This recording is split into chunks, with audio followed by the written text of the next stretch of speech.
But if you are a Trumpster, you are physically incapable of seeing it when he does violate the Constitution. That's the whole point. You've created this whole complex sort of spider web of pretzel logic in your head, where every time he violates a law or a norm or a provision of the Constitution, you have a escape mechanism where you can just blame it on somebody else or say, well, no, it doesn't actually count as a violation. You will reread the Constitution. You'll invent new definitions for terms. You'll read in between the lines. You'll say it wasn't Trump's fault. It was one of his advisors.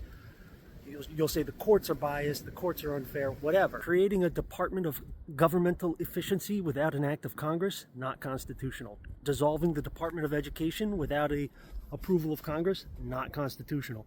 Refusing to spend USAID money after Congress has already appropriated it, not constitutional. Issuing an executive order to try to nullify the 14th Amendment, not to mention everything that happened before January 6th. I'm not talking about the insurrection itself. You put a pin in that one for a minute. The entire fake elector scam, literally anti-constitutional. But I know for a fact, I've met you. Not this particular edition of you, but I've met 100 other stamped out of the same fucking mold as you. And I know that if I bring these up, you're just going to have 100,000 different excuses. I mean, if you didn't, you wouldn't be calling yourself a Trumpster and leaving this comment right now. So I know for a fact that you have an excuse for every single one of these. And the excuses aren't rational. They're not logic. They're not based in reason or logic or rationality. They're based in your feelings. They're some, well, if you read in between the lines here, and, oh, actually the judge was really mean to him in a tweet one time, so the whole thing doesn't... Sure. Second of all, you do not need a court to tell you to adhere to the Constitution or obey a law. You can just do it.